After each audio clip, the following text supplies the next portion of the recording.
Permana adalah salah seorang pendiri dan sekaligus menjabat sebagai Direktur Eksekutif Lembaga Bantuan Hukum Lintas Nusantara untuk periode 2017 sampai dengan 2022. Melalui lembaga yang didirikannya ini, pria yang dikenal sebagai aktivis hak asasi manusia ini berperan aktif dalam memberikan bantuan hukum gratis bagi masyarakat miskin, buta hukum, dan tertindas. Menurutnya, salah satu persoalan yang sering kali dihadapi oleh masyarakat miskin, buta hukum, dan tertindas adalah minimnya akses terhadap keadilan, terutama saat mereka berhadapan dengan hukum.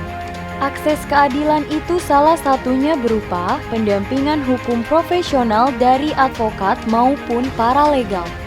Pada tahun 2016, Gary mulai dikenal banyak orang saat dirinya turut terlibat mendampingi masyarakat 4 desa yang berada di wilayah Kecamatan Pamijahan, Kabupaten Bogor, Provinsi Jawa Barat, yang terkena dampak longsor akibat adanya dugaan aktivitas kegiatan perusahaan pembangkit listrik tenaga mini hidro milik swasta yang beroperasi di wilayah tersebut. Dalam kasus ini, ia dipercaya sebagai koordinator tim advokasi. Pada awal Mei 2017, wajahnya mulai menghiasi pemberitaan layar kaca saat mendampingi ratusan warga Desa Karehkel, Kecamatan Lewiliang, Kabupaten Bogor, melaporkan adanya pungutan liar pengurusan pajak tanah yang diduga dilakukan oleh oknum pemerintahan desa.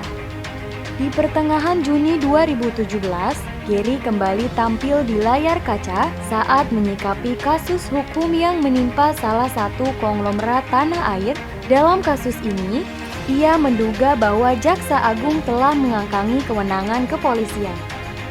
Kiprahnya dalam dunia politik berawal saat dirinya diminta untuk menjadi koordinator tim penghubung salah satu pasangan calon bupati dan wakil bupati Kabupaten Bogor dari jalur perseorangan dalam Pilkada serentak 27 Juni 2018.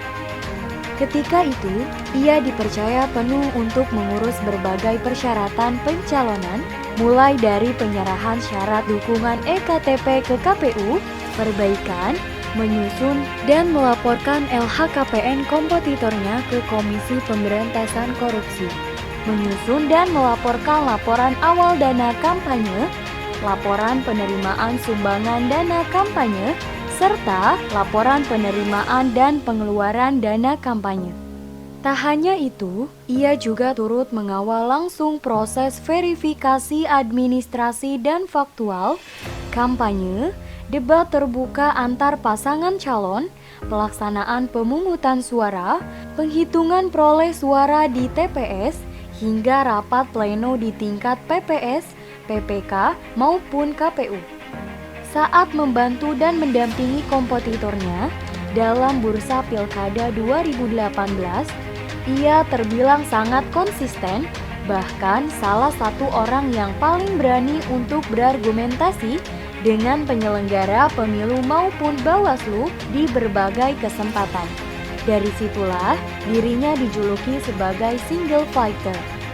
Hal itu bukan karena tanpa alasan, tapi memang dilihat dari beban dan tanggung jawabnya yang cukup besar, apalagi mendampingi calon kepala daerah yang maju dari jalur perseorangan atau independen. Namun, ia mampu kerjakan sekaligus memberikan pengawalan yang maksimal dari sebelum pendaftaran hingga tahapan selesai. Sejak saat itulah, namanya lebih dikenal dan sering mendapat undangan sebagai narasumber di berbagai acara talk show, media lokal maupun nasional, serta seringkali menghadiri acara seminar dan forum diskusi publik.